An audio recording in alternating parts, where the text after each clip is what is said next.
Michael Bell. Hello. All right, your feed's coming in. Stand by. And I should be having you on our screen here momentarily. Okay. There you are. Michael Bell, welcome to the program.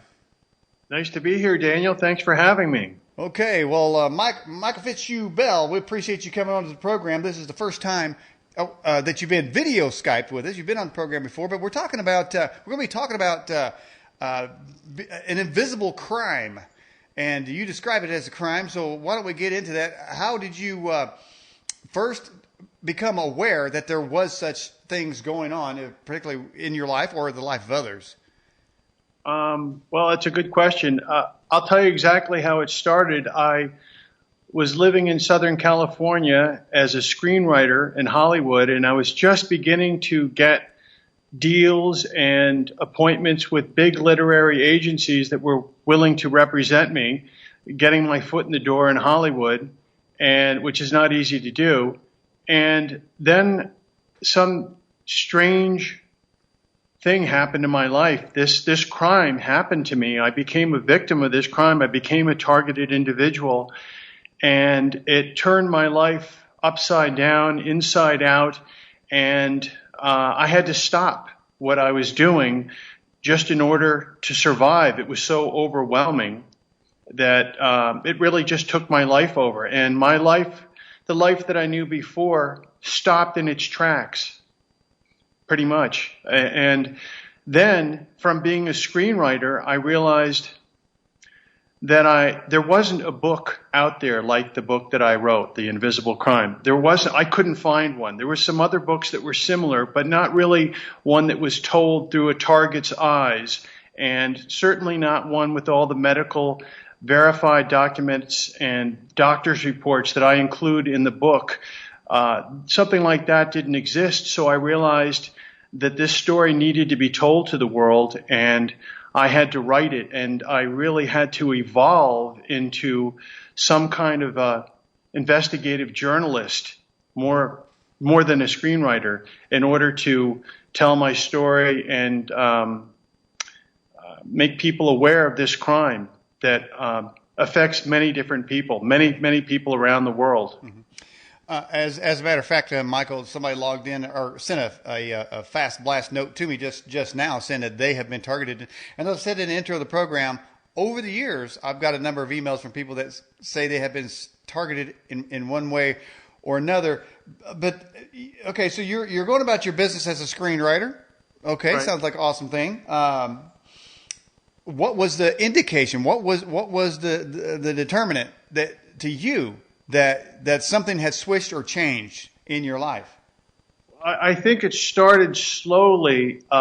As I understand that it happens for most targeted individuals, it usually, when you actually realize what's happening to you, it's already too late, and it's been happening for quite some time. You're just now becoming aware of it because nobody really knows about this crime. So the signs and the symptoms, there's no indication that there's anything wrong other than odd coincidences.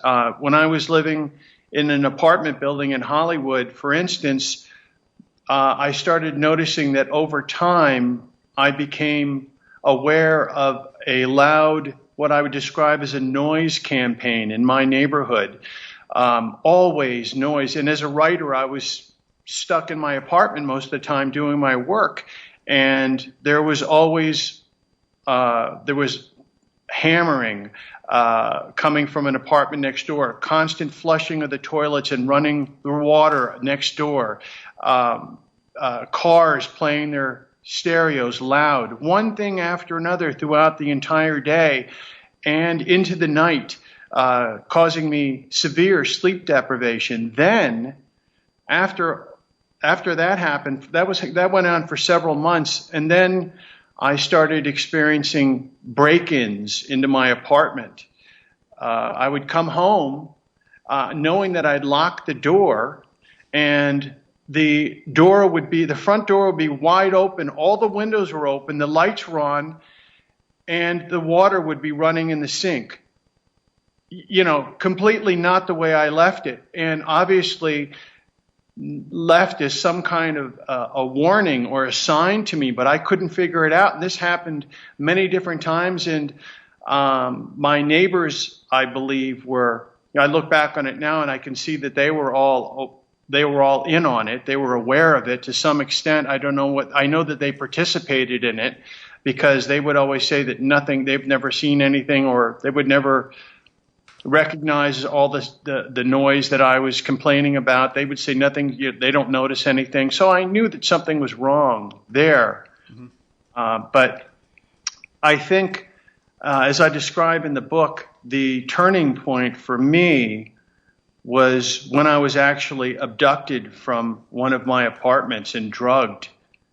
And that was a terrorizing, frightening experience that even though I describe it in great detail in the book, it's difficult to convey the amount of terror and fright and just absolute an atrocity what happened to me, and very organized. And the first time that I was taken for an entire week. And I remember bits and pieces, as I describe in the book, of what happened to me. And this happened over time. It happened about 10 different times. And I started noticing that after each abduction, I had small but noticeable covert surgery scars in corresponding and symmetrical areas on my body. And I didn't really think much about it. I couldn't understand what these scars were from. I didn't realize it till much later that I was implanted. There's no other way to say it other than that. And it wasn't aliens. This is being done by people. I'll let you. I'm sorry. No. Okay. Wow. Man. I was taking some basic notes here, and I want to ask first of all, a lot of people say that they've had specific noises. I've heard noises that I can't explain myself, booms, but along those lines, there are many people that say there seems to be some sort of underground noise in various places, like airports. Certain cities, as if somebody was digging or something. So I'm not sure if that's on the order of the noise you're talking about, but other people, and I think I saw it in the live chat, talking about ringing in the ears. So many people would associate that, Michael, as say, they'll start with that particular noise, ringing in the ear, as an organic, physiological issue with your own person. So are you saying that it got to the point where you could differentiate between your internal mechanisms and an external noise? Yes, I can actually tell you the moment that I would describe in the book, that the moment that I was activated, when my hearing changed. And unlike a lot of other targeted individuals who receive the voice-to-skull technology, which is a proven to exist and known technology, it's declassified.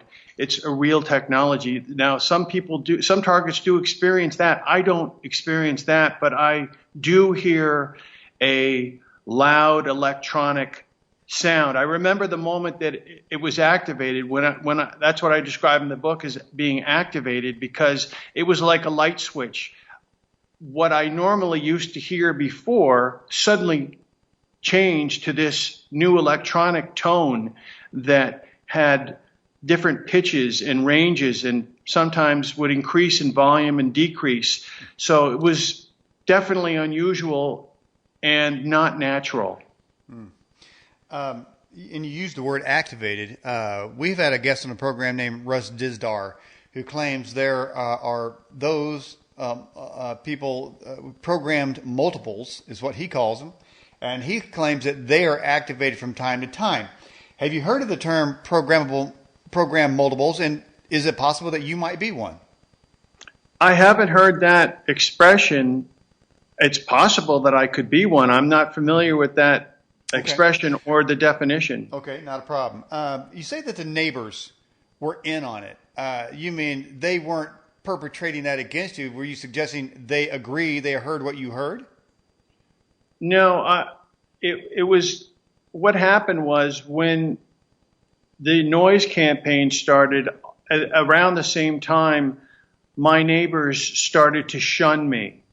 They were not nice to me. They treated me with disdain, with some kind of underlying hatred for reasons that I couldn't figure out. Now, I was always polite and courteous, but I couldn't understand why they suddenly had turned on me.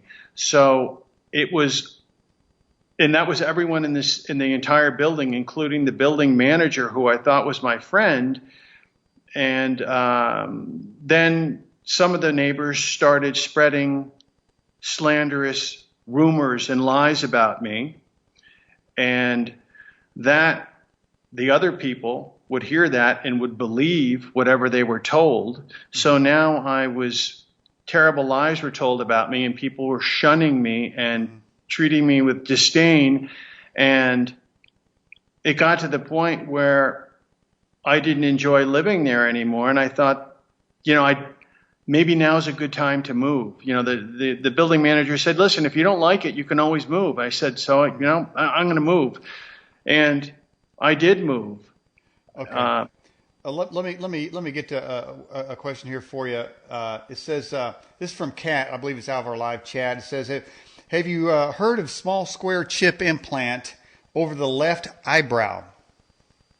I have. And actually, it's interesting that you bring that up, because in my book, I describe, I actually have scars. I don't think you could see them on this camera, but I actually have scars that are pretty prominent within each eyebrow, going in the direction that the hair grows. So there are two white lines that I have. One side is more prominent than the other.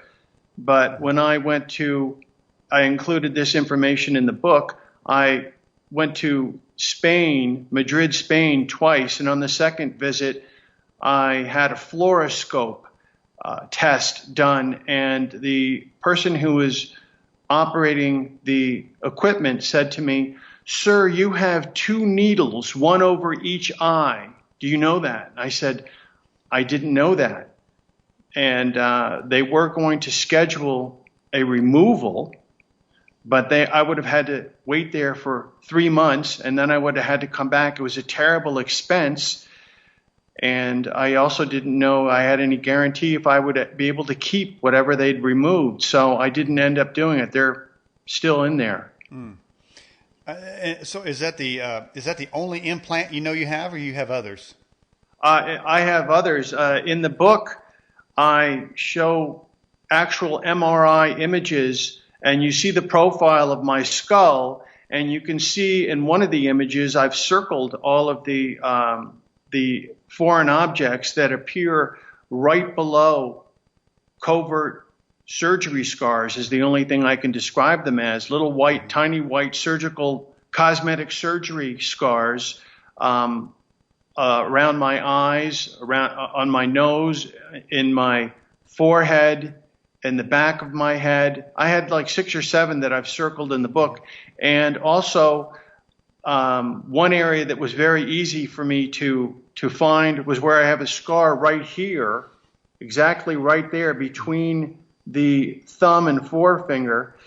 There's actually a scar on both hands, and I took a picture. I have the picture of the scars on the hand and the MRI revealing a foreign object beneath each scar on each hand. That's in the book. Mm-hmm. Somebody in the live chat has suggested that you can disrupt their signal by strong magnets. Have you tried that? That's correct. I do. I use neodymium magnets to disrupt the signal, and I rely on that for when I get attacked electronically, which hopefully we'll get into at some point too. And the specific pains and severe, brutal pains that I suffer in certain areas of my body, in particular my heart, and I have to rely on this magnet to, it doesn't completely eliminate the pain, but it does reduce it substantially to the point where I need it to make it through the night, because that's the time that I seem to be targeted the hardest. All right. I saw something pop up in the live chat. Steve Ells wants to know, have you tried a function called grounding? Have you tried to ground yourself to permanently? Yes, I'm actually grounding right now. I have an earthing device that I'm using right now at this very second. And I have to tell you, I've been using it for about a year and a half, and it took a long time for it to really become effective and noticeable. But I use it all the time now, and it has dramatically reduced the attacks and the pain that I experienced before, and I attribute it to the earthing device. Okay, King's daughter out of the live chat asked this question. Could you just briefly describe what grounding is for the folks? Yes, I'm not really an electrician, but I can tell you that the grounding is basically a wire that is a copper wire that is plugged into the wall, but it doesn't have any active electricity in it. It's only using, there's two prongs, and then the bottom part is the ground, the third one that goes in the bottom of a plug. Yes. I don't know how to describe it other than that. Yeah. And that is the only active part. So you're using the grounding of the building. You're extending the grounding of the building from the wall-mounted application where you're plugging in. Mm-hmm. So you're using the whole building's ground to ground you. You're tapping into that grounding. Well, it's not like you want to walk around with magnets or ground yourself, but it sounds like what you've gone through, you've literally been forced to take proactive measures to thwart this thing. But I want to talk about these neighbors a little bit there. They used to say fences make good neighbors, but it sounds to me like big magnets make for good neighbors too. In order for the neighbors to be in on it, let's just follow that through the logic of that. Would that mean that they're all say maybe Skyping a commander in a deep underground military base somewhere? They're talking to the Zetas up on Reticulus 7, or it wouldn't be some sort of method to get them all on the same page? They've all bought into it. Were they that way before you got there and they knew you were coming?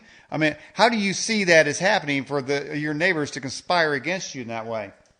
Well, that's an interesting question. The way I would describe it is that what's happening when the neighbors turned on me, that's actually that's part of organized stalking.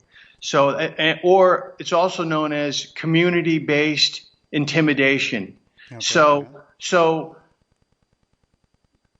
in the community, there's someone who's in control of different groups of people, and if the people are not already in this group, they bring them into this group. Years ago, there was an evangelist in the state of Indiana by the name of Lester Sumrall. He was known to be an exorcist, I believe. But he said that many times he would walk down a city street and people would growl at him, or they would spit on him, or they would all of a sudden manifest a growly lower voice. In other words, perhaps they knew who he was, say in the in the spiritual realm, because evidently he probably did substantial damage to that spiritual realm, and so they manifested around his presence. Is it possible there's in any way something that you have something that are causing your neighbors to, so to speak, manifest, and it comes out and displayed as intimidation towards you? I think whatever's happened to me is organized, and it's constructed to torment me intentionally, willfully, purposefully. That is the goal of this thing. Mm-hmm. And the neighbors are simply part of the whole picture, where each person does a small task. And I could compare it to be the way that I'm made to feel, not just wherever I go, but wherever I travel to. I would describe it as the opposite of being a celebrity. Instead of being famous, I'm infamous wherever I go. And instantly, as if I'm recognized by some, like, I'll give you an example. people that are widely known to be hated. Someone like O.J. Simpson. You know, if he came into the room, people may or may not, there are going to be some people who don't like him, and they're going to let him know. That's the kind of infamy that I am, but it's done to me by strangers, and I'm a stranger to them, and they're strangers to me. So somehow a notification goes out wherever I travel to, and I imagine that it's being done wirelessly through their phones and their smartphones and their tablets. And there are a lot of me out there. So it's not just me. Okay. All right, Michael, I see there's a number of comments coming in the live chat going on there. But one in particular, and this is obviously, you knew you were going to get this question. Why do you think you were selected? Targeted? You know, I really don't know why I was selected. In my research, 70% of the people that have been targeted are done so for unknown reasons, perhaps at random, because I can't think of any reason or any possible. I have no idea why I was chosen. It completely came out of the blue. And I believe I was chosen at random because I believe because I fit a certain demographic. I'm single. I've never been married. I don't have any children. I don't have any pets. I'm a writer. I'm independent. I don't have a regular job where someone has to go to 9 to 5 every day. I write, so I'm pretty much on my own time. So you could disappear for a while and obviously wouldn't be missed. I noticed you said earlier that you were abducted for a week, you know, and instantly when you said that, now obviously there are similarities between alien abduction and implants. You know, the case of Travis Walton, where he was abducted, he went away for a week, and they found him out, you know, somewhere close to where he was abducted. So there are definitely similarities. How can you be sure that it is not alien abduction? Well, I remember I describe in the book, I have what's called one of the gifts that I was given in my life was to have a photographic memory. And wait, hold on. Let me stop you right there. Who gave you that gift? Well, I believe I was born with it, like a natural talent or a gift. You know, like. Okay, that's good enough. Okay, let's move on. Go ahead. A photographic memory, and I can remember things that in great detail that most people can't. And so I would describe it as that. Other people have told me that I have that. When I remind them of things, they use that term. But I would say that I remember things so well, even though I was under the influence of what I wrote in the book as a drug called scopolamine, which gives the victim usually complete amnesia. So whatever, and it's usually used in South America. It comes from a plant in South America, and it's usually used for robbery or rape.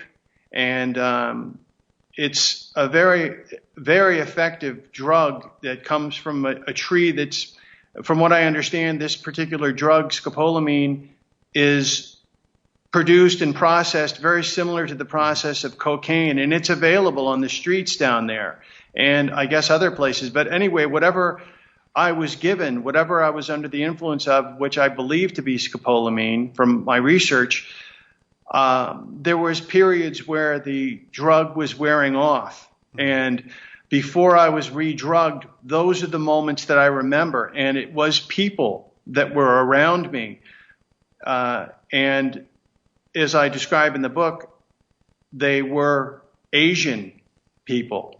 Yeah. Oh. And one of the yeah, I don't know why it seemed, and also it's a possibility that these people could have been part of the Yakuza, a very powerful Asian gang in Los Angeles and around the world. That's just a possibility. Okay. So I have to consider everything that may be possible because I couldn't understand. And also at one point in the book, I remember I described being at a party with this group of people.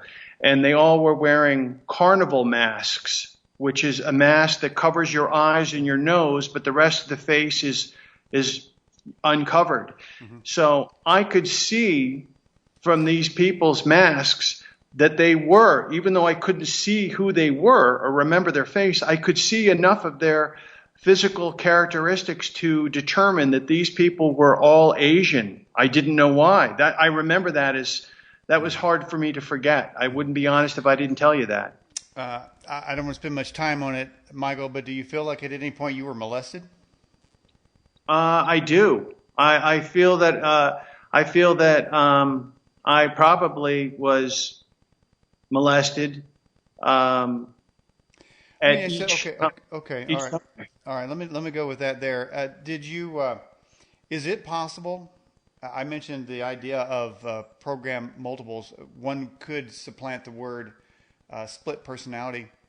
Is it possible that something very traumatic happened to you that was so horrible and so disgusting, demoralizing that perhaps maybe you had a split in personality, and that split personality, just saying, I'm not questioning your story, but is it plausible that split personality developed a story to cover the horror of your mind, as your mind tries to protect itself? Is it possible? That certainly is always possible.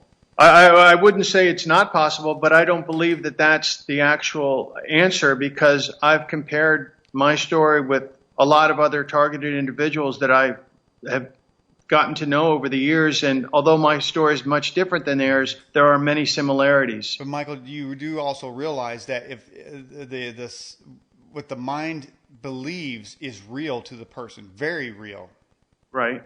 So how? And I know for most of us, and probably including myself, if my mind tells me something, it's going to be totally real to me. How would you be able to differentiate? You mean something that I imagined and something that was real? Yes. Well, I've never had that problem making the differentiation, making the distinction in my life before. I'd never had anything so traumatic happen to me. So. Okay. All right. Let's move on then. Let's go to this question here. This is from our Fast Blast. Philip in Georgia asked the question: have you ever tried a Faraday cage? I have actually.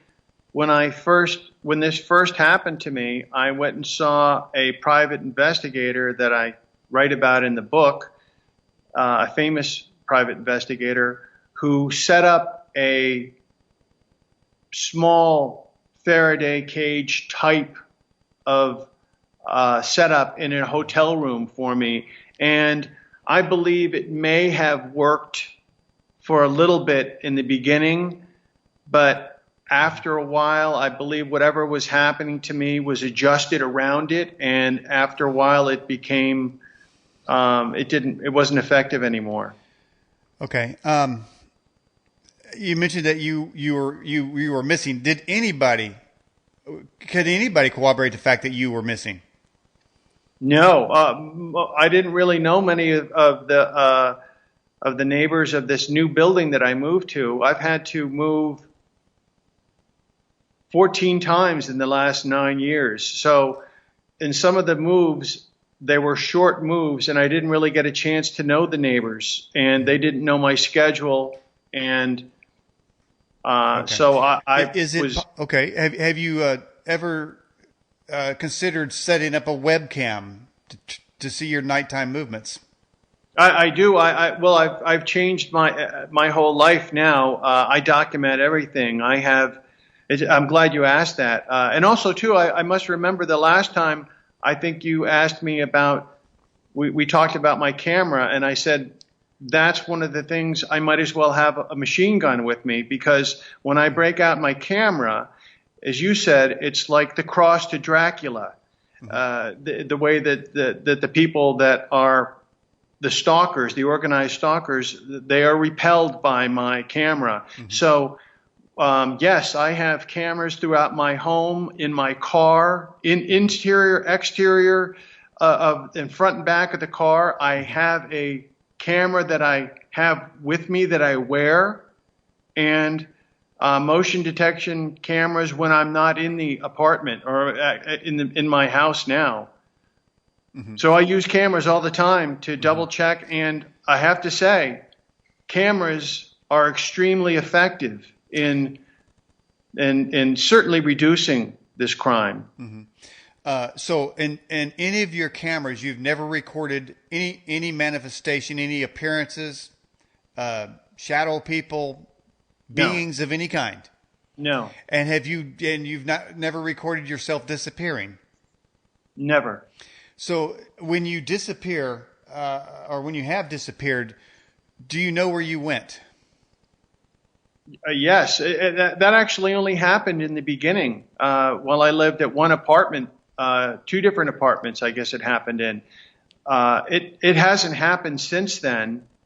Do I know where I went? Yes, I went to a couple of different places. I went to at one point I was in a mansion. Another time I was in what seemed to be some kind of underground, in a basement somewhere, some kind of operating room. Mm-hmm. And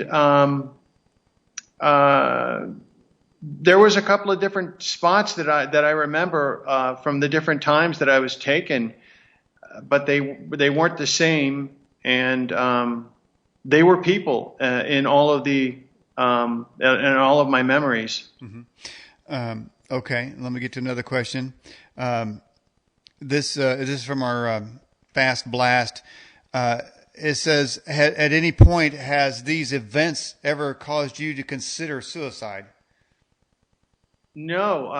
It's interesting you say that, because a lot of people, I have not. No, I have not. I would never do that. I don't ever want to do that, and the thought frightens me to even think about it. Right, and we certainly don't want that to happen either. And, no, it's a terrible idea. Yeah. I would never ever consider it. All right, well, that might be from a clinical standpoint there. That question coming from there. Here's a question for you: have you ever sought the consultation of an exorcist? No, I haven't. I haven't. If that was the case, if I believed that there was something demonic that had possessed my soul, I certainly would. If I thought that would work and that was actually the answer, believe me, I would be the first person to try to seek out an exorcism if I thought that was it. Okay, so at this point here, you ground yourself. Yes. You use cameras. Yes. And then it seemed like there was one other thing that you do, but magnet. And what? And those specific magnets. And that's right. And you move. Has all these efforts mitigated? Has decreased the targeting, or is it still going on? No, it's still going on. I realized that wherever I move, the crime comes to me. So it doesn't really matter, and it's a global. I hope we get to talk about some of the perpetrators, because it's a global syndicate. Yeah, we will. We've got a second hour. A question popped in from guest 12 out of the live chat.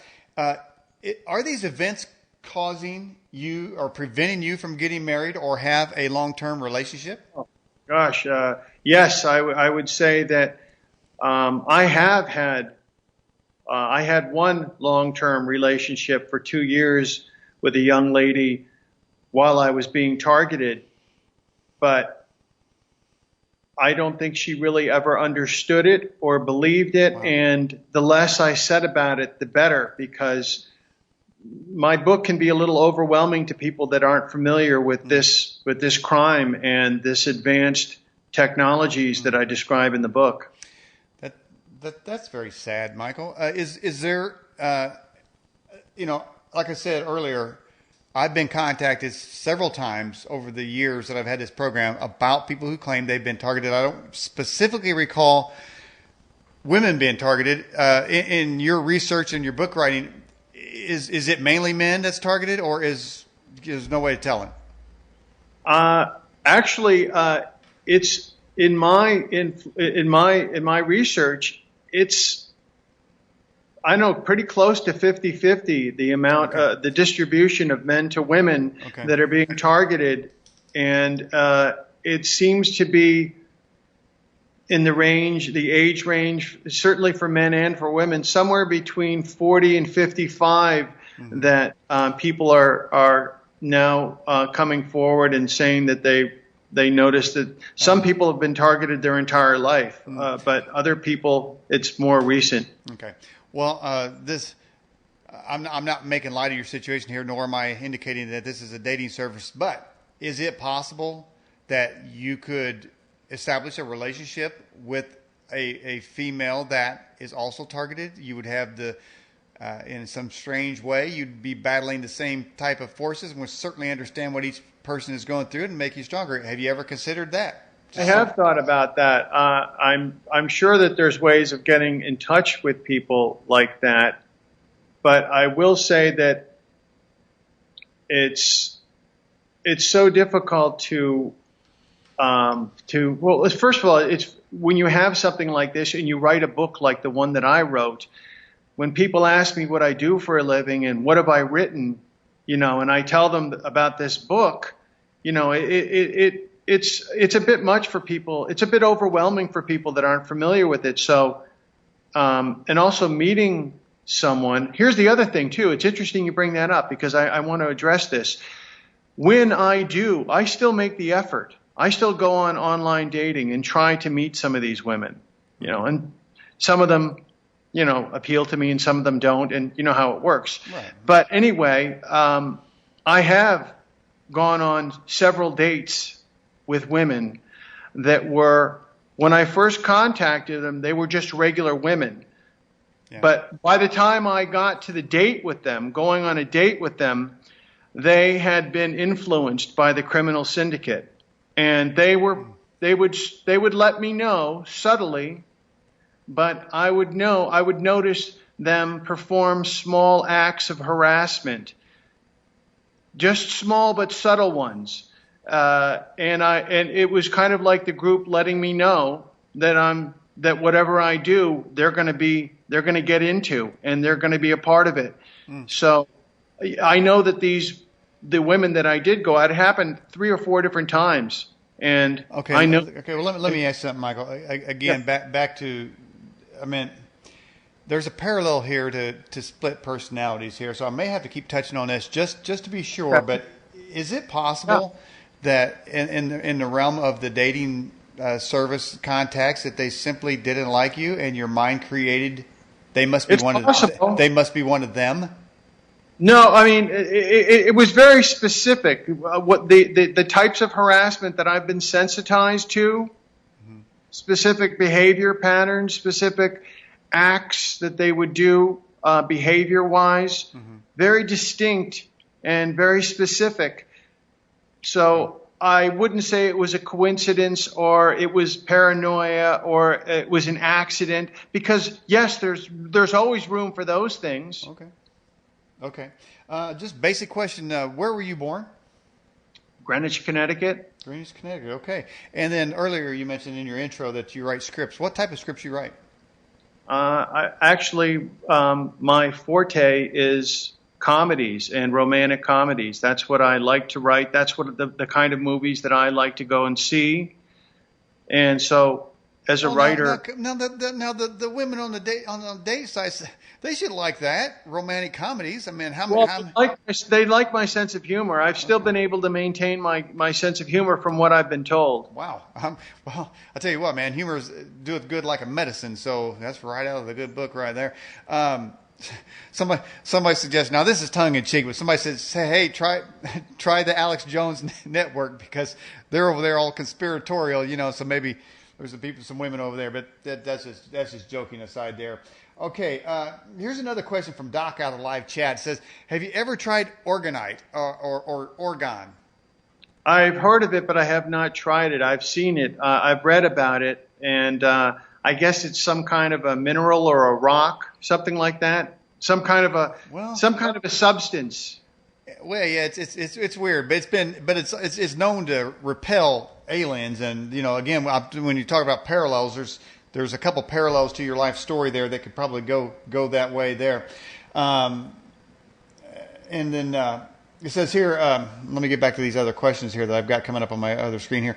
Have you ever heard of Dreamscape manipulation?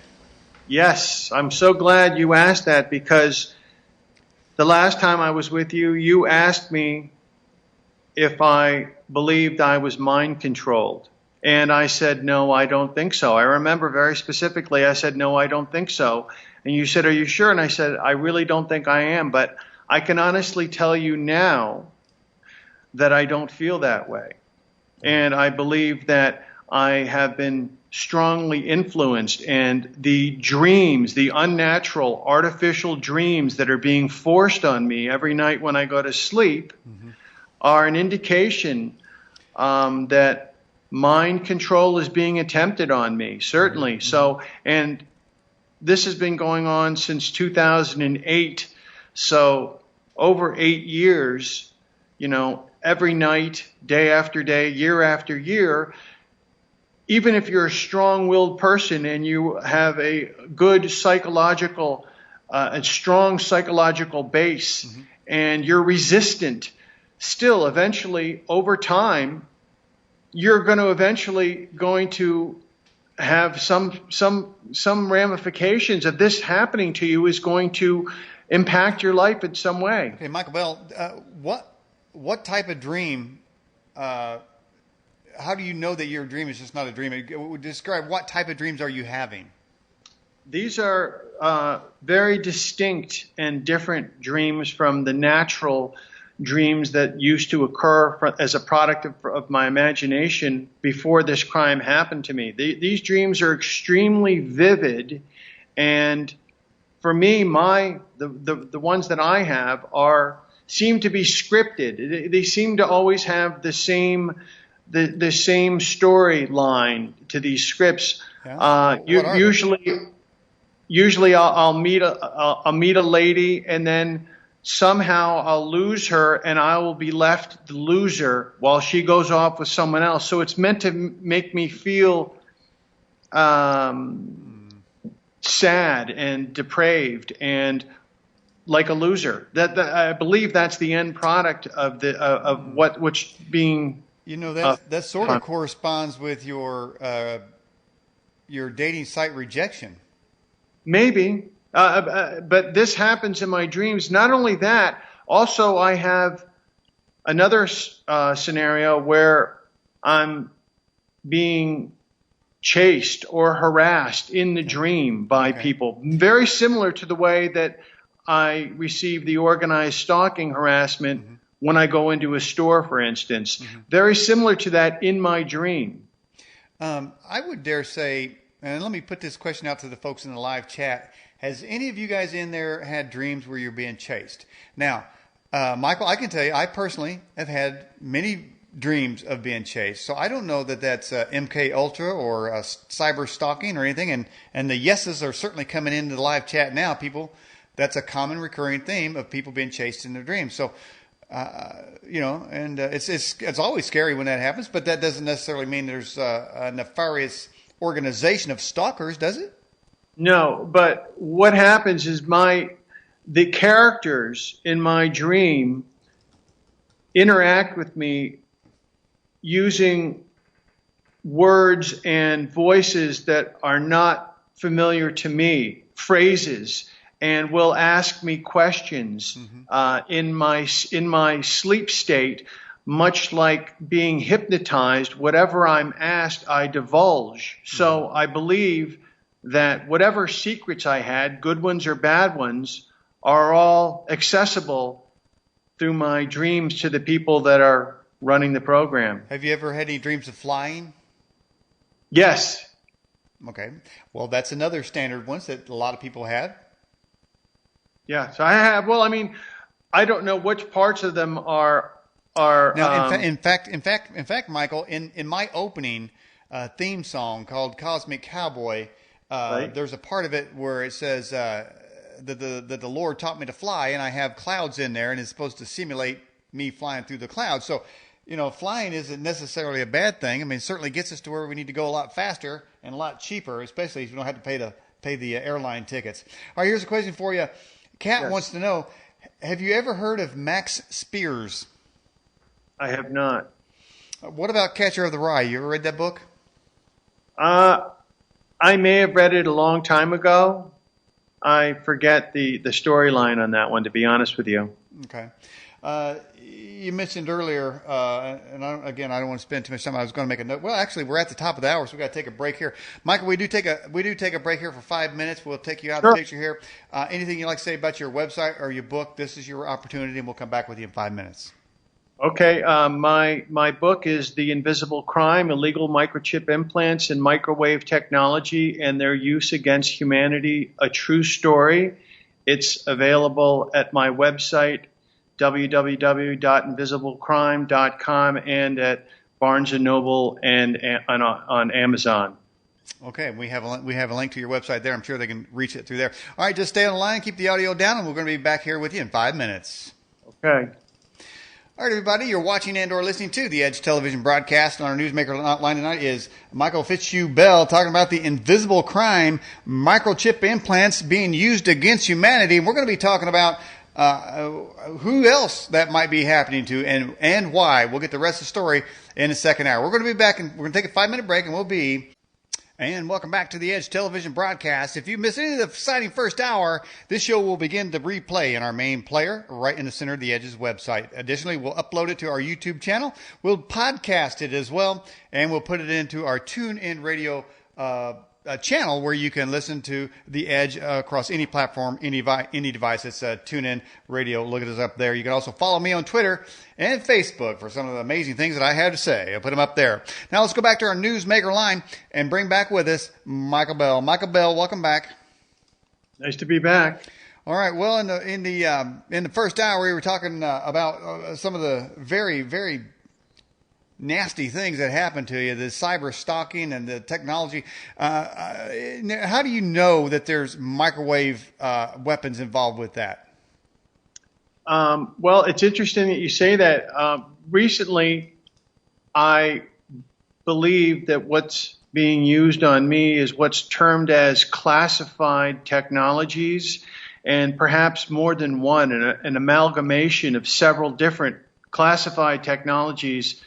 But the way that I know for sure, I got confirmation about 6 weeks ago with a brand new technology that was just revealed and a demonstration by the president. Maybe you remember back on October 13th of just 6 weeks ago, a paralyzed man shared a handshake with President Barack Obama using a mind-controlled robotic arm, which in a first for medical research was helping to restore his sense of touch. Mm-hmm. With tiny microchips implanted in the man's brain, allowed him to, just the power of his thoughts, to move the robotic arm in real time and shake the president's hand.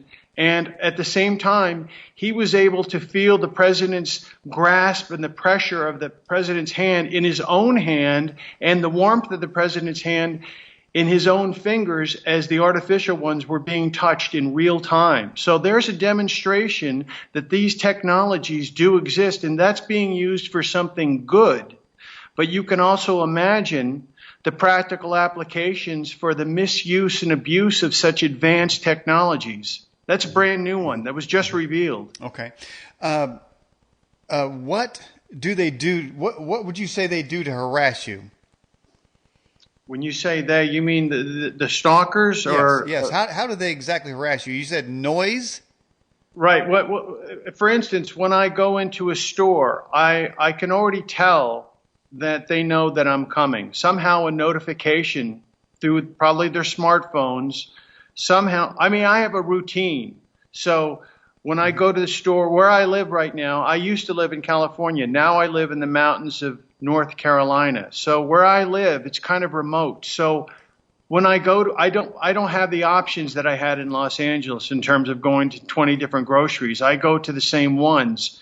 And when I first started going there, it was pretty much like going to any other store for any other person.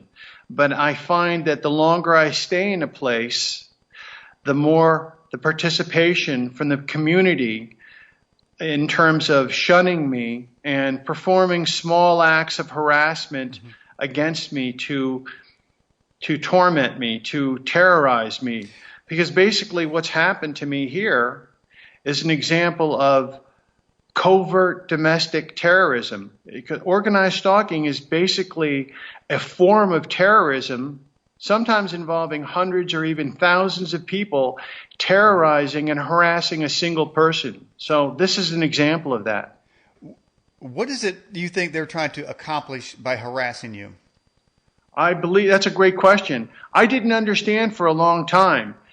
What I believe is happening to me and to other targeted individuals who are being put through the same set of hoops that I'm being forced to jump through is something called trauma-based behavior modification.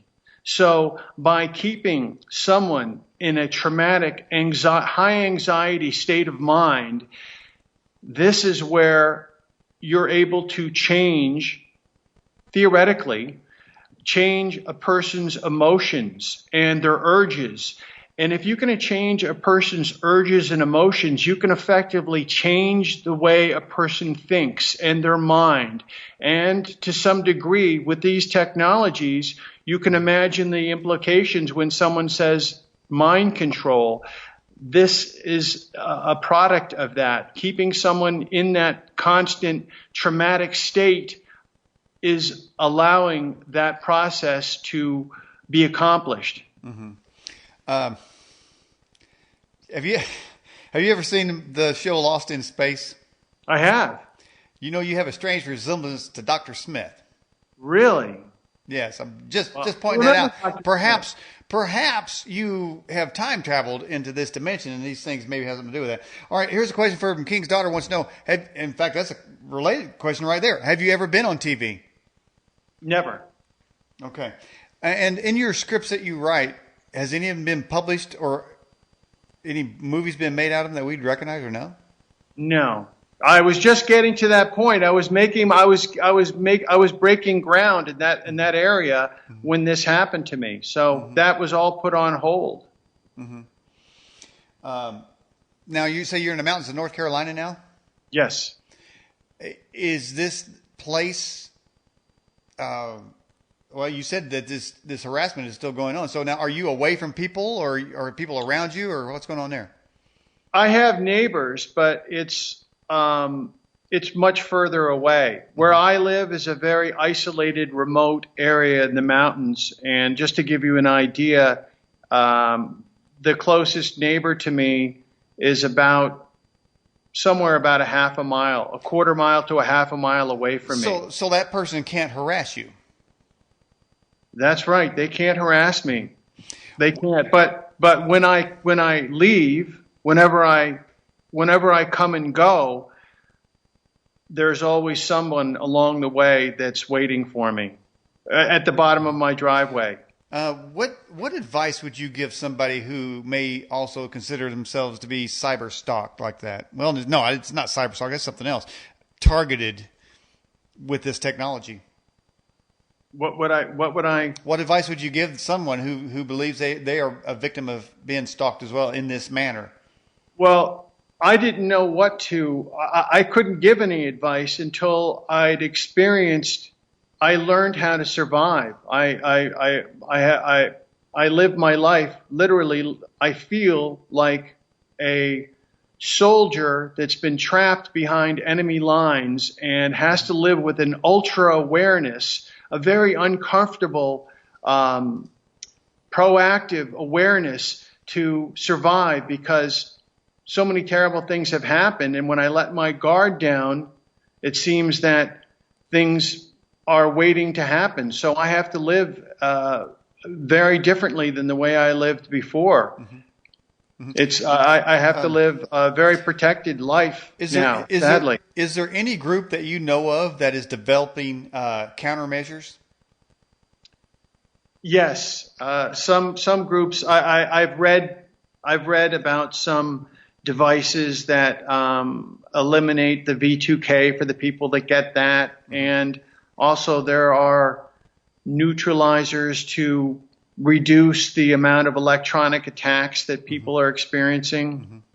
But other than the magnets and the grounding, those are the only two things that I've tried a lot of different things, but those are the only two things that have worked for me. Have you tried prayers? Yes, I would say. I mean, it's interesting you say that, because if there are people that don't have faith when this happens to them and they become targeted, believe me, they will find it quickly once something like this happens to them. So I would say prayer and the belief in God definitely helps get me through each day, the faith. So, okay, acknowledging then that there is a God, why do you think he would allow you to be attacked in this way? I have no idea. I always I hear people saying the Lord works in mysterious ways. You hear all those euphemisms. You hear all these sayings you've heard 1,000 times, and perhaps there is some truth to them. I don't know. I can't make any sense of it, but I do believe in God, and I do say my prayers, and it does make me feel better. So those do work in that respect. Faith does work. You mentioned magnets and cameras. Do you have those set up at your place right now? I do. Okay, because I was thinking when we first were talking, I thought you was out west, but now you're out east. So you've set out the same thing. Well, have you tried, cleansing your house in a spiritual manner, or putting up holy water on the doorposts and various things like that? Have you tried to implement those weapons? I haven't tried that, but I'm sure it wouldn't hurt. And so you've never, in all this time, never caught anything on camera? No. Does that make the harassers invisible? No, that's not true. I do catch. I do when I go out, when I go to stores. When I turn the video on, I tell the camera, because I have no one else but myself. Before the video, I tell the camera what things to look out for, and then those very things will happen in my visit to the store. So they aren't things. They're predictable. I know that they're going to happen. Not exactly who's going to do it or what, but all very similar. So those things I can catch on camera. And when I have my camera with me, they don't happen as much. Not to the point that they used to. The people are aware of the camera and they don't like it. That's the truth. They don't like it. They know it's on. There's nothing they can do about it. So what are you catching on film? I catch small acts of harassment that, if someone like yourself or one of the viewers were to view, they'd probably say, I don't see anything. Okay. Because they're not sensitized to the behaviors that I am. Small mannerisms and behaviors that are specific to me. Well, I'm talking about in your house. Are you talking about are objects moving? Do you see shadows? No.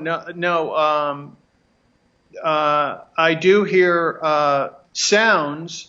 I do have acoustic, what I believe to be acoustic weaponry, or some kind of acoustic devices, either that have been installed in the house, or are somehow sound is being projected into my home throughout the night, throughout the day, but nothing that I would catch on camera, though. Just kind of off question. Now, how is it that you can afford to live in the mountains of North Carolina? I mean, selling your book or doing scripts? What do you do?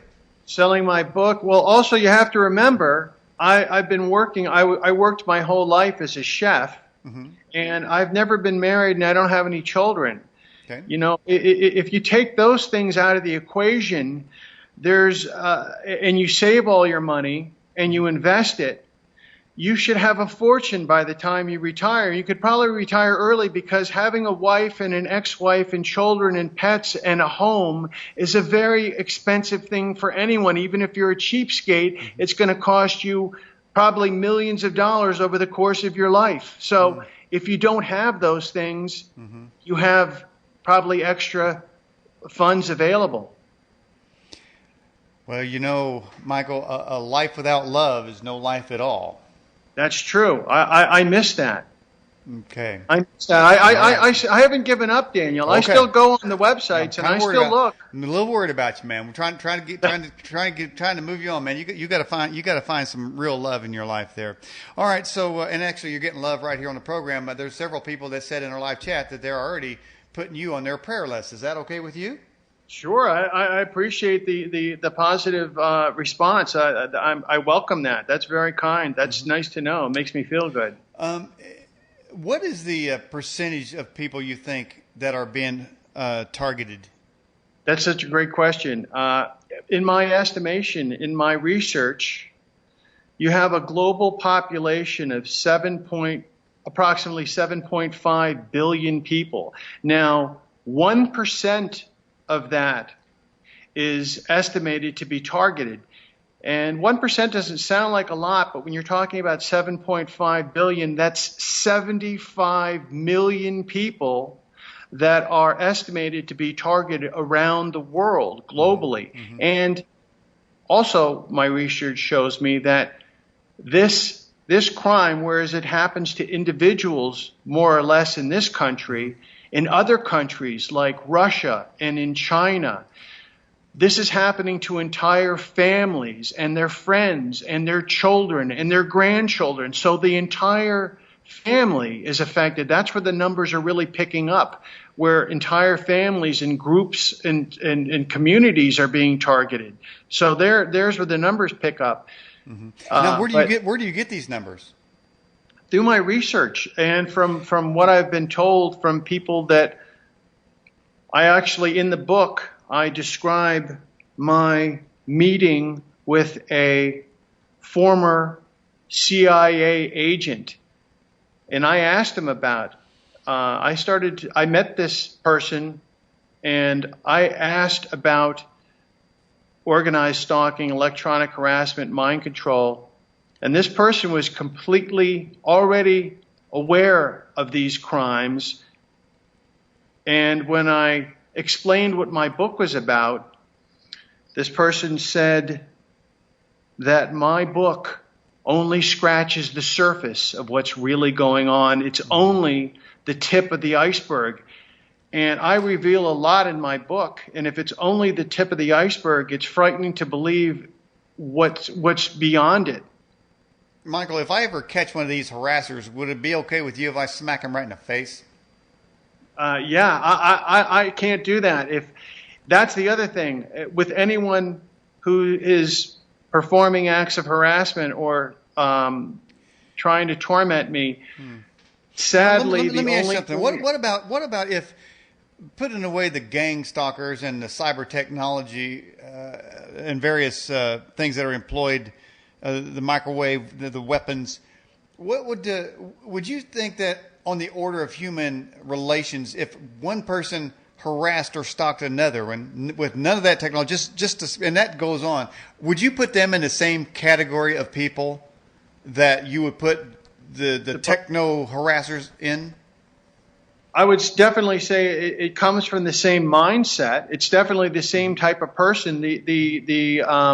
The person who enjoys taunting and harassing people, that's usually somebody who is a sociopath or perhaps even psychopathic, definitely has some kind of psychological disorder when they enjoy torturing people or hurting their feelings. There are people out there like that. So if you think of that type of a person and then you give them the technology is really just an extension of what they would do to you normally. So that's what I say now, is that the type of targeting and electronic attacks that I receive and where I receive them on my body tells me a lot about the perpetrators that are pressing the buttons. So a human stalker would probably enjoy even up to implanting some device in somebody, say they were stalking, just to torment them even more if they had that available to them. So you're putting them in the same category. And hopefully there's nobody out there like that, but I know that there is, and that's unfortunate. With that harassment, it never really seems to come to a conclusion. There's no good end to that. So is it that these techno harassers are they get some sort of demonic glee from that? There's something they enjoy about that? That's exactly right. It's exactly right. It's not far removed at all from the torture chambers that used to exist back in the olden days when there was kings and queens and castles, and down below they'd have the dungeon and the torture chambers, and the people that did the torturing really enjoyed it. They really enjoyed what they were doing. It somehow gave them pleasure to beat somebody within an inch of their life and then allow them to recover. This what's happening in torture still around the world in the Middle East and stuff. People are being tortured within an inch of their life. They're allowed to recover, and then the cycle is repeated. Well, that's just really, really, really disgusting. In your book, do you talk mainly about yourself, or have you accumulated stories of others that are going through the same thing? This particular story is told through my eyes and what happened to me. I did meet some other people that I've included in the book that were targeted individuals, and I included a brief portion about their stories and how I became friends with them. But I don't really list other people's stories or their particular case very much in this book. It's mostly told it's mostly my story through my eyes. All right. Here's a question for you from Flatfoot out of the live chat. Is your harassment part of a covert beta experiment that's sort of being rolled out on the public at large? I believe that's a great description of it. I believe that this is a massive. I believe what I am a human experiment and a massive field test of human experimentation of different degrees, mostly psychological. And I believe that I'm a test subject being tested on without my permission, without my knowledge, without my consent. And I believe that the data being collected is at the very top. And I believe that the end goal for this type, what's happened to me, is being scaled for the entire population. And human enslavement and depopulation. That's how I feel whenever I drink some fluoridated water in a public source. I've been medicated against my own agreement, and so really it's just a violation of a personal space. And it sounds like that's what's happening to you. In some ways or another, what you're suggesting is on a sort of a mass rollout of this. It seems, I bet somewhere in the 25,000 pages of Obamacare, that very type of thing is written right in there. It might be. I just know that what's happening to me is expanding, and new people.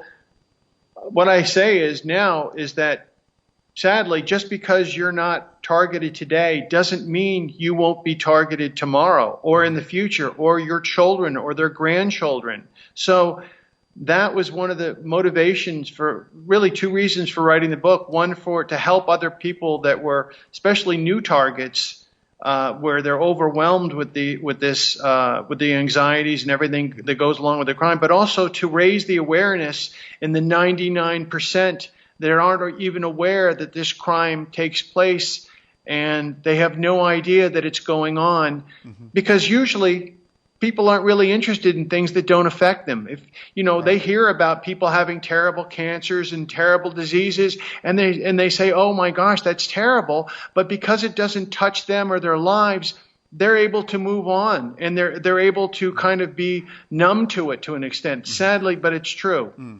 Well, as far as some of the viewers now watching the program, I can see that some of them have taken it to the level of they're concerned enough to put you in their prayer list. So not everybody's that way as far as not being affected by it. Here's a question from Philip in Georgia. It says, and I think you answered this in the first hour, but it says, have you ever had the implant removed? I mean, you've used the magnets on them. I mean, is it possible you could remove them yourself, for that matter? It's interesting you say that, because in the book, The Invisible Crime, I actually had one of the implants removed from my lower jaw. And I actually have a picture in the book of my full face MRI, and you can actually see 4 bright white implants in my jaw. I had one of them removed, and I had to go to about 10 different doctors before I found one that would remove it. And finally, an ear, nose, and throat specialist removed it. And then when it was sitting on the table, allowed me to take pictures of it, but would not allow me to keep it. He was adamant about letting me keep it. Although the chain of custody of anything removed from my body belongs to me, he said that he wanted to send it to pathology for examination. And then they concluded, I know. I think what happened was somebody came and told him, you better not let him keep that. Whatever it is, he's not to take it home with him. You tell him it has to go to pathology, and it was actually described as a mucoid formation. But it's in the book. I took 2 pictures of it in the book. That reminds me of the Roswell crash, where they said, hey, it's just a weather balloon crash there, but because weather balloons are so amazing, we want to make sure we take all of it. We don't want any pieces of a weather balloon getting in the hands of the people, right? Okay, sure. So yeah, that sounds like, and of course, the Smithsonian did the same thing when they started finding giant skeletons in early America in the mounds. They said, hey, we want to take those and we'll give them right back to you. And of course, they're just gone because the government steals them from people to create a false narrative. Have you ever had any dental implants? Have they found any in your dental work? No, but I do have one tooth that I had to have replaced several years ago, and I see it in images, but I don't know if it's an implant with any kind of technology attached to it other than it's just an implant, just a regular tooth. In the implant realm, and say particularly for the aliens, is there some sort of mineral or some technology that's in there? Are they using that to harass you, steal your dreams, or put thoughts in your head, or are they using that to track you think? I think it's used for a wide variety of things. I think it's to monitor me and surveillance me, to track me, if you will, wherever I am. But like GPS, I'm sure that this technology, if you can get GPS down at Walmart, I'm sure this has everything and more. And I believe, from what I understand, the criminals, the perpetrators, let's not give them any complimentary names here, are able to monitor my heartbeat, and also to interact with my temperature of my body, and as well as my fears and emotions, my physical body, and causing aches and pains and burns from time to time, serious 2nd, 3rd degree burns, some of which I photographed and included in the book. At what age did this start? I guess it was probably, for me, maybe 45 years old. I'm 55 now. Okay. So it probably started 8 years ago was the first time that I know that I was taken. But before that, there was the organized stalking that went on for quite some time, probably 2 years before that. All right. So somehow or another, you came up on somebody's radar screen. Right. I'll tell you what, the old Cowboy comes up on the radar screen. He's going to pull out the AR-15. We're going to talk about it. So I'm not really worried about it from my standpoint. But what about are you smiling? You laughing over there? I told you I have a good sense of humor still, despite through all this. It's one of my saving graces. Well, see, us Cowboys, we don't like stalkers. Don't like them at all. Got no use for them. They just varmints. Got to get rid of them. Well, tell me about your youth. What kind of family setting did you grow up in? I grew up in Greenwich, Connecticut, with 2 younger sisters and 2 parents that went to Ivy League schools. Okay. My father worked at a family textile corporation. Okay. Any religious affiliations back then? Episcopal. Okay. It's kind of, I guess it's a branch of the Protestant religion. Okay. So did you yourself go to church? Yeah, we went to Sunday school and went to church most Sundays, but certainly for all the big Easter and Christmas Eve and Sunday school when I was younger, yes. So did I was brought up going to church. Yes. Okay. Did you ever get baptized? I did. Okay.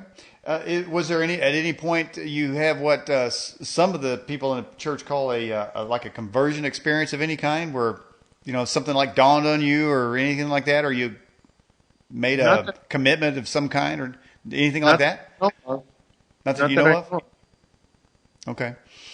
All right. So now is Episcopal, is that sort of like a Catholic? I'm not even sure.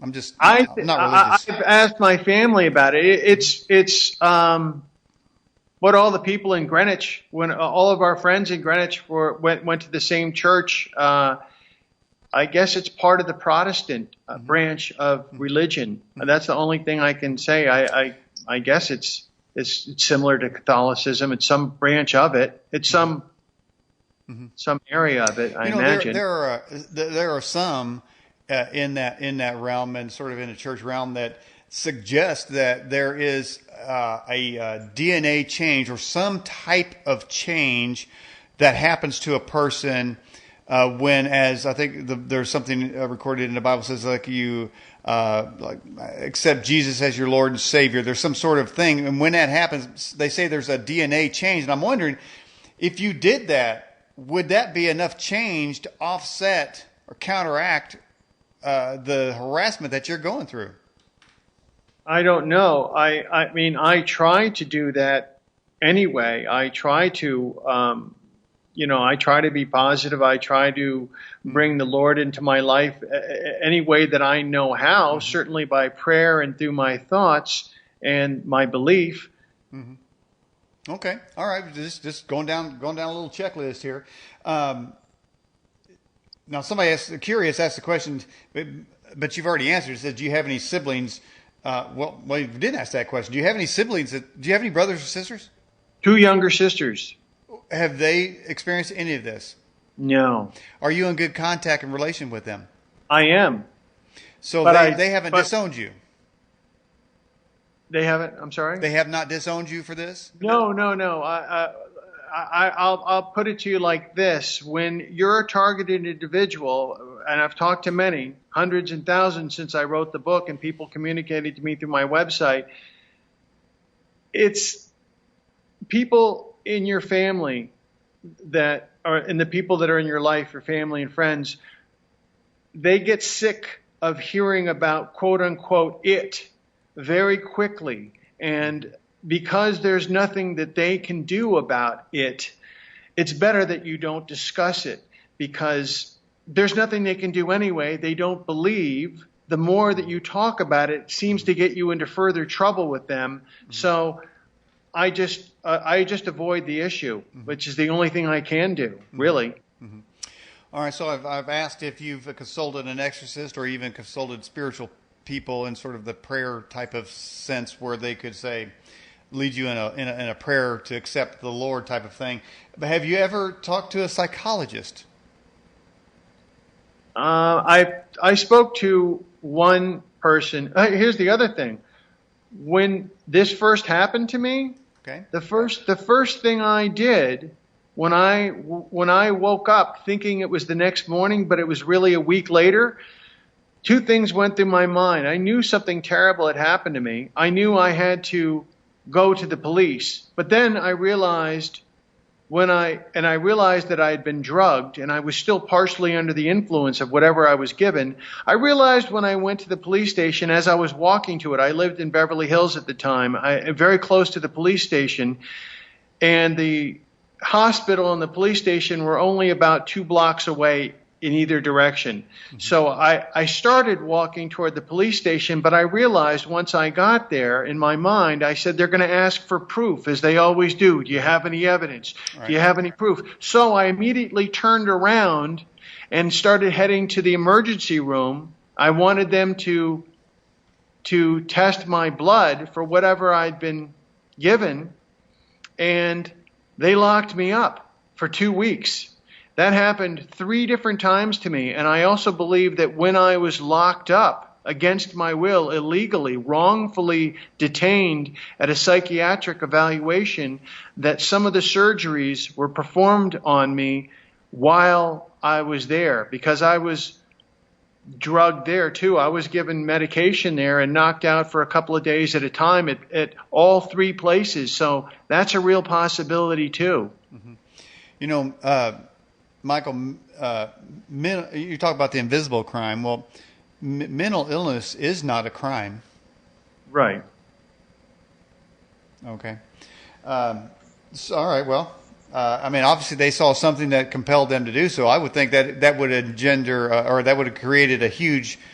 90% of the target individuals are detained at some point during being targeted, during their victimization. 90% of them are put away for the exact same reason. Okay, but if a person displayed those characteristics without being harassed, they would experience the same detainment. That's correct. Okay. They would. So they may not necessarily have believed that that they may not have been part of that harassing team or whoever it is that's after you. They simply could have believed that you were with the other part of the population that that has maybe a mental break. That's correct. I will tell you.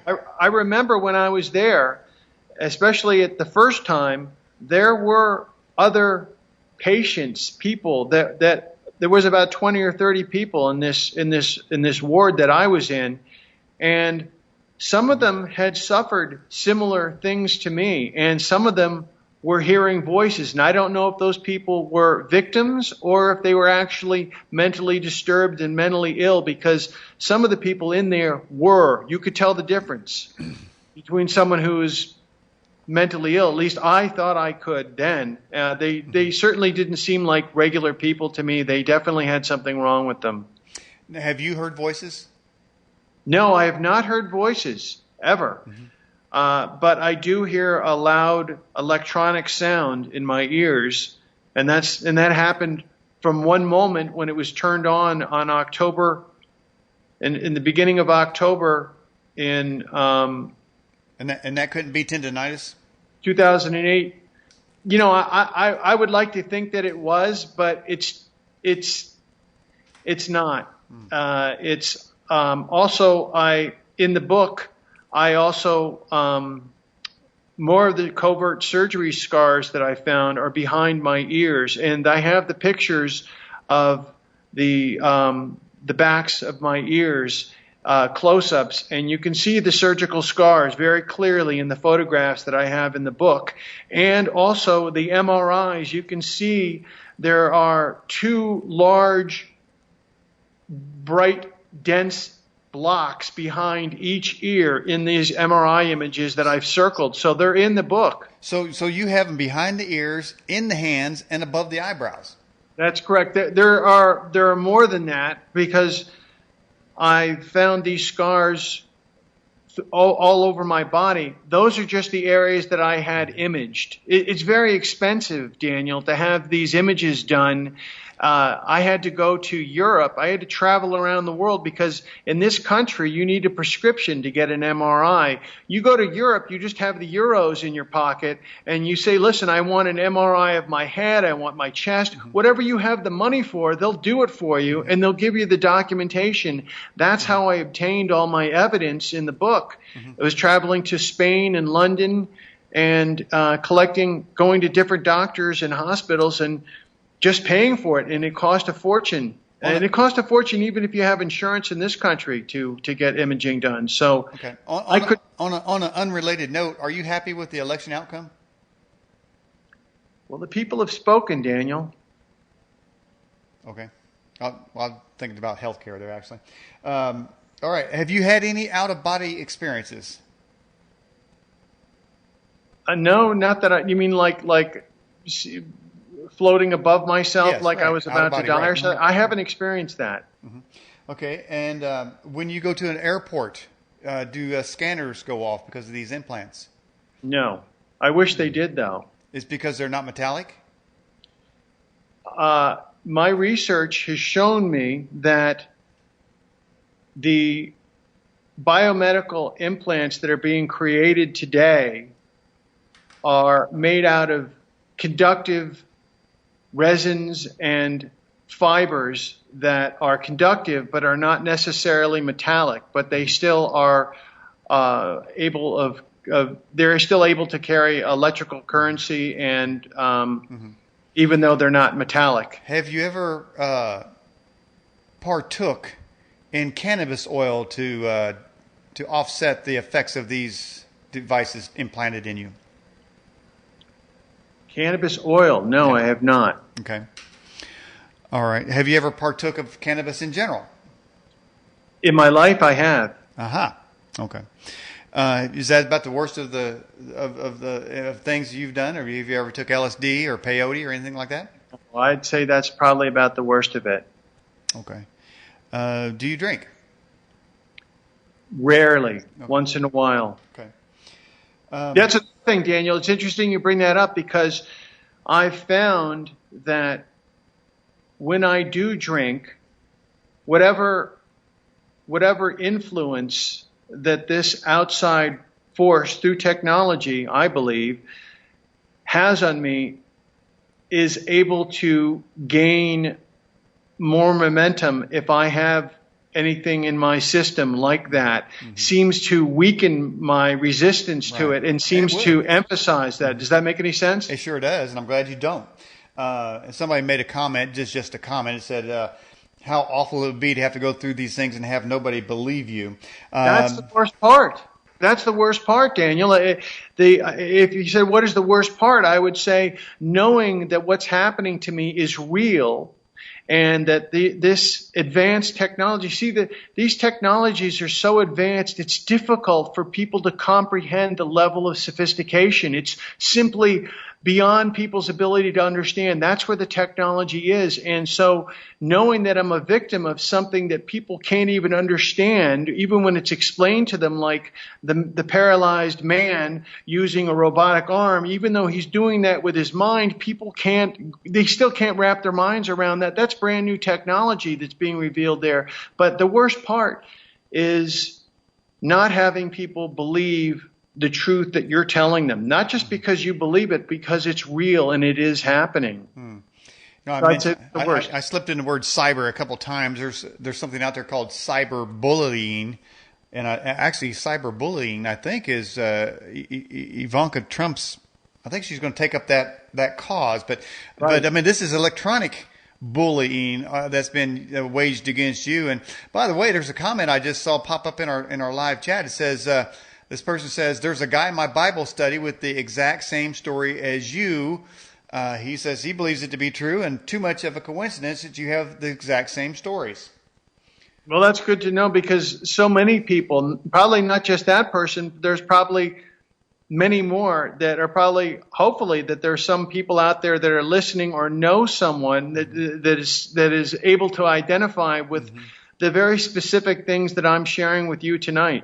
Interestingly enough, in my ranting points in the open, I was talking about how that here in Indianapolis, Donald Trump and Mike Pence came here because they saved 1,100 jobs at Carrier, who was going to transfer all those jobs to Mexico. And you think, well, that's just for those people, that's the greatest thing ever. It's the best Christmas gift they could ever have. But there are a whole bunch of people out there that are upset that they saved those jobs, for political reasons or because they're jealous, and it's just disgusting to a degree I just can't comprehend as a moral, loving human being that I am. But it sounds like that same type of person or people, whatever specter of life they're in, they're obviously, and as you said earlier, they seem to maybe enjoy what they're doing, like a regular human stalker. But whoever's doing this to you, there's probably some glee that they're getting some. Oh, that's definitely true. There is no question about it. I see it when I go to the stores, and the people that are there they rotate. It's not always the same people. Even though I live in a small community, there's enough people here that are participating in this. That seems to be growing too. This community. But I'm just wondering if maybe these people here are an extension of this, and I don't know how many people there are, but they would rather have those people lose their jobs and their homes and just put them in, just destroy their lives. They'd rather see that than them succeed. I'm just wondering if the type of person, that category of people, maybe even that political party might be one of the sources of enjoying the harassment against you.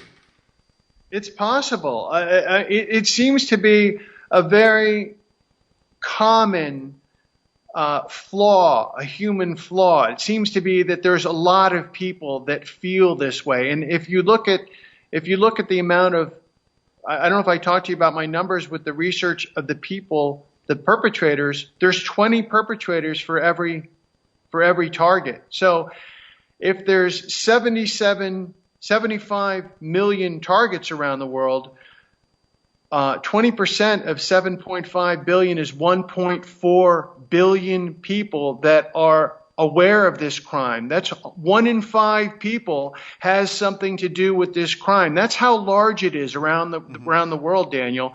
1 in 5 people is either a perpetrator or on some level is participating and has knowledge of the crime. Well, that number sounds strikingly familiar. Again, I mentioned in the first hour Russ Dizdar, who goes around and he battles spiritual forces, and he puts numbers of program multiples in the numbers that you are describing. And that seems odd, almost a coincidence that the numbers seem to be the same, but that obviously is a very, very large number that's happening. But that would also indicate there has to be a whole large number of controllers, of activators, of people involved with it. That's correct. And trillions of dollars have been poured into this program. People aren't looking at the big picture and what it takes to accomplish that.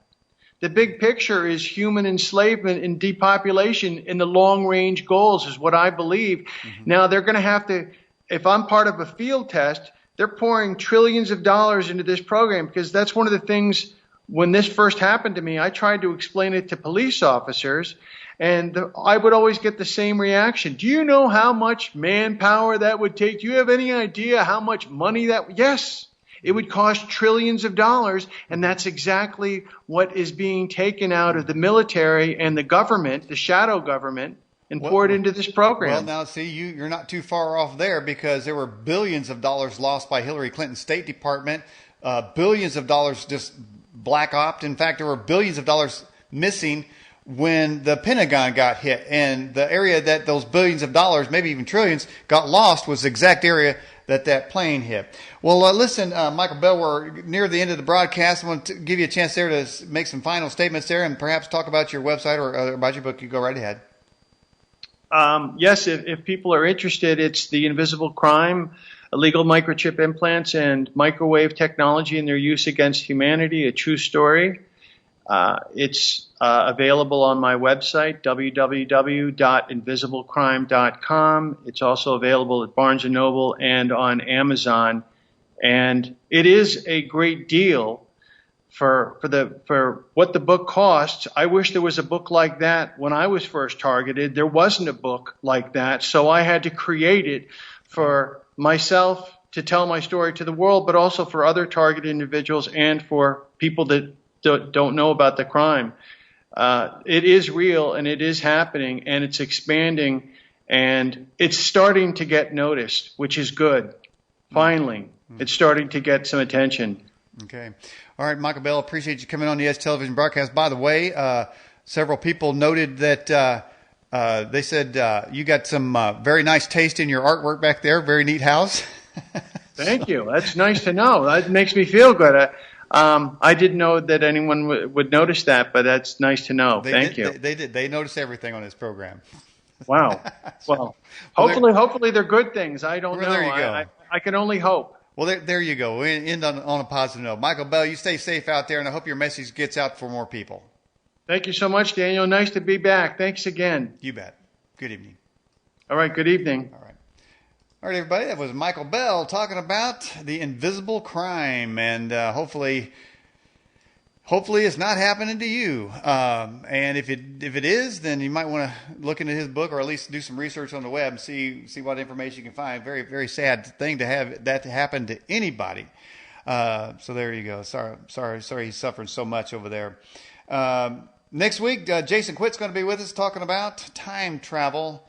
Maybe we can go back in time and find out where all this cyber stalking started from. I don't know. We'll find out. But like I said in the opening, man, every science fiction movie I've ever seen where somebody can time travel, when you change it, man. I think even Star Trek has a directive, man. You can't go change anything back in time because you'll change everything. But is there a way to change it? Would you want to? We'll find out next week. And so there you go. If we have any guests on the program, just drop me a line at edgeam@yahoo.com. Follow me on Twitter, Facebook, and become a YouTube subscriber. This video will be uploaded in the high definition portion of it up into our YouTube channel, and then we'll put it into our TuneIn Radio playlist. Thank you, everyone, for your great questions, and for those of you who are really concerned with Michael's plight. Again, he is not the only one. We've had several testimonies already that is happening to some people out there. Well, I guess in his case, he says there's a lot of people that's happening to, and just keep our eyes and ears open. Maybe the next time we hear something like this, we'll have more compassion and try to really understand what's going on. Maybe even participate, try to find out who's doing it. Because, hey, there's got to be people out there involved with it, and they have to be colluding. At some point, they're going to make a mistake and tip their hand. And if the old cowboy ever finds out about it, it's going to be bad times coming into their world. And there you go. Daniel Ott for The Edge. Bye-bye.